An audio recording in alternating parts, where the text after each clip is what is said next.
Hey guys, I'm Pastor Dan, and this is M2M.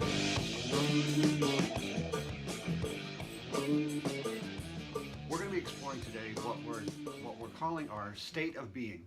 For men, this means that who we are, who God intended us to be. We're going to start off with the passage from Romans chapter 12, verses 1 and 2. We're going to focus in on the second part of that Romans chapter 12 passage where it says, do not be conformed to the pattern of this world, but be transformed by the renewing of your mind. That way you can know the will of your Father, his good, pleasing, perfect will. So we want to spend some time on that today. Join me as we take a bit of a road trip. We're going to be traveling, we'll be talking how this goes. Looking forward to spend some time with you today. With everything we have going on in our lives, we need to understand what the state of being means. And I think the second biggest battle we have in our lives is the one that Romans chapter 12 verse 2 is talking about. It's the one between our ears, our head, our mind, where we're going with things. The first biggest battle, I really firmly believe, is the one that's right in here. It's our heart. That one is the one that we need to learn how to surrender to God. The second one is we need to choose how to surrender to God and then remodel how we think to make that choice happen again and again and again.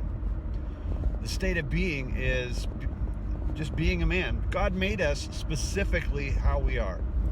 I'm not going to apologize for being a man. God made me just the way he wants me to be. And I need to learn how to know what that is and grow in that. And I need to reflect Jesus in that whole process too. So as we continue on in our discussion, I hope you understand, I'm not bashing men, I'm not bashing women.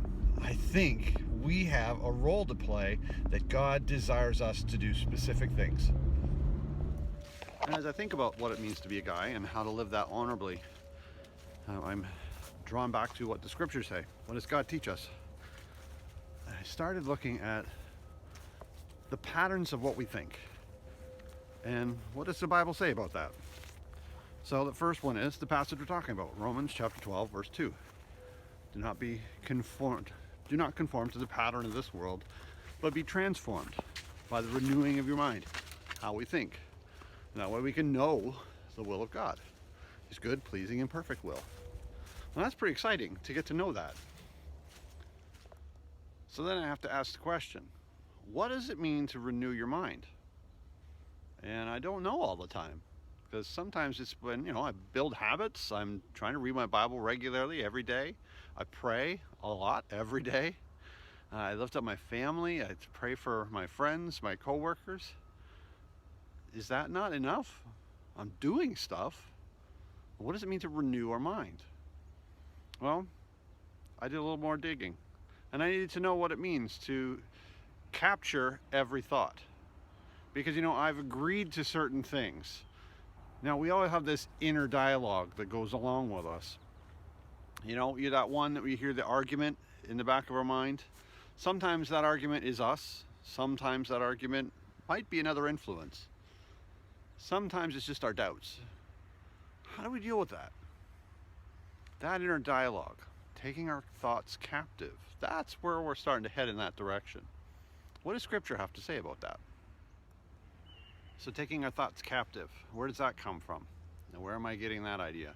Well, I'm actually getting that idea from the Apostle Paul, who he talks about this. This is a guy who is highly trained in all sorts of disciplines, especially philosophy and Jewish history and Jewish scripture. He was a Pharisee of Pharisees, a law abider. He really wanted to find out what it means to live as a godly man before the Lord and get God's approval. And here's what he had to say when he put his life into submission to Jesus. This comes from 2 Corinthians chapter 10, verse 4 and 5. The weapons we fight with are not the weapons of the world. On the contrary, they have divine power to demolish strongholds. We demolish arguments and every pretension that sets itself up against the knowledge of God, and we take captive every thought to make it obedient to Christ. Capturing rebellious thoughts. Well, that means you and I were able to do that. I don't think I've ever been told that outside of the Bible, that I can actually train my mind to go towards the things that are honoring to God. I don't have to settle for those thoughts that just come through. I can say no, and I can stop that train of thought, and I can redirect and go in a new direction. And before you know it, we've established a habit to get us in that new direction. Honoring to God. Sometimes for guys, that taking a thought captive. Where did my eyes go when I was driving here today? Did I honor God? Did I honor His creation? Did I honor my wife and my relationship with her? Well, yes, I did, because I've trained my thoughts to go in a new direction. We have these battles that we face every single day, guys. We want to be able to stand up, honor God in these things, capturing our thoughts. That's the first set. Between our ears is the second most important battle. The first one I mentioned earlier, it's in our heart. Do we even want to follow God? Or do I think foolishly that I've got this figured out? Because I know when we're honest with ourselves, when we've been faced with difficulty, when we've been faced with a real challenge that realigns our priorities, we know we don't have it all together, that it is outside of our control.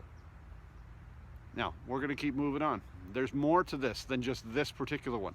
Taking your thoughts captive. I want you guys to pray about that today. Have you prayed? Ask God to teach you how to take your thoughts captive.